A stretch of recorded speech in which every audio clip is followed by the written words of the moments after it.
Hi, I'm Debra Pascali Bonaro, and I co-chair the International Childbirth Initiative, 12 Steps for Safe and Respectful Mother-Baby Family Maternity Care.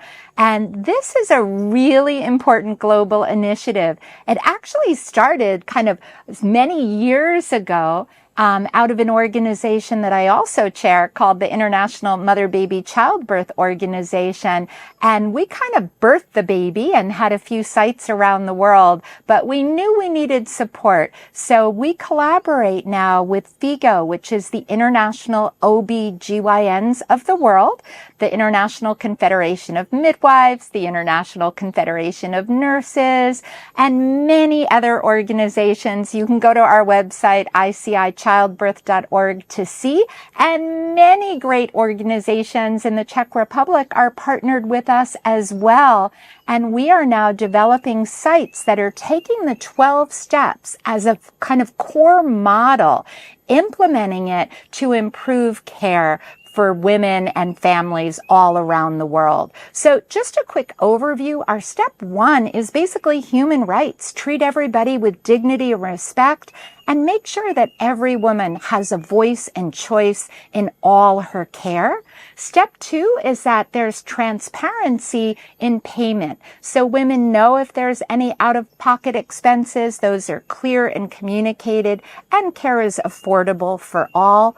3 is a mother-baby family model of maternity care. And this is very much the midwife's model of care, but we know in many places we don't have enough midwives, and we know good physicians. I always joke in the US, their MD stands for midwife in disguise. So anybody can practice a midwifery model of care.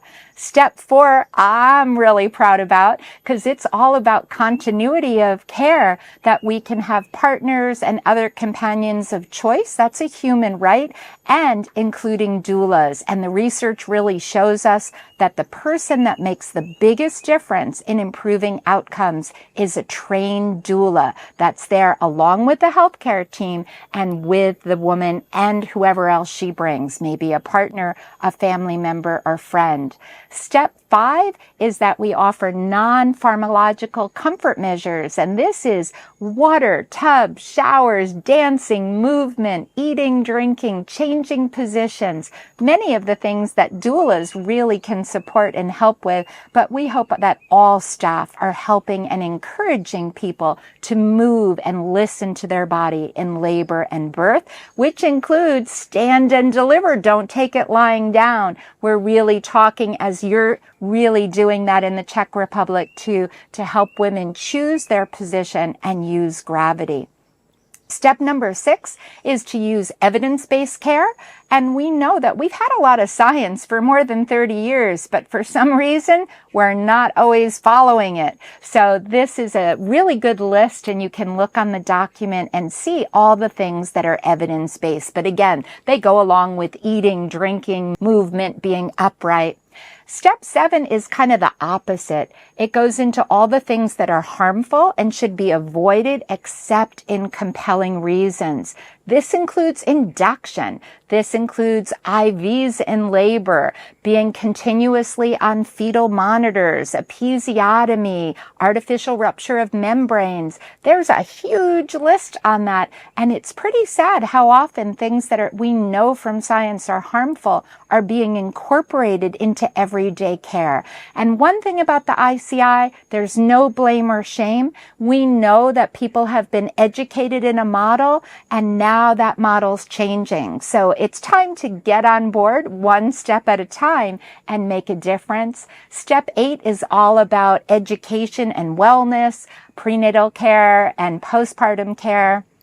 The next step, 9, is all about emergency care. We know that many times people do need transport, or maybe they're having a postpartum hemorrhage. So it's a really comprehensive step on how people work together to ensure safe care for everyone, whether that's a transport from home or a birth center to be received with dignity and safety, or whether it's someone in the hospital that needs added care. Our next step is all about collaboration, because nobody can do this alone. It takes everyone. It's the village. And so it's, again, educators, family members, doulas, nurses, doctors, midwives, administrators. It's a beautiful step of how we really all come together. And the next step is really important and often left out. If we want a respectful model, we want our caregivers to be respected too. So this is about making sure that if you are a doctor, midwife, or nurse, that you feel you're working in a safe and respectful environment as well, and that you are supported in your work. And our last step, it's kind of misleading. I said 12 steps, but our last step is to strive to do the baby-friendly hospital initiative, because we know it's very hard to successfully breastfeed if the mother hasn't had a safe and respectful birth. So if we really want mother-baby, and we write that as one word, mother-baby, to thrive and really survive, we need to consider both of them. So our initiative brings baby-friendly hospital initiative together with the best care for the mother.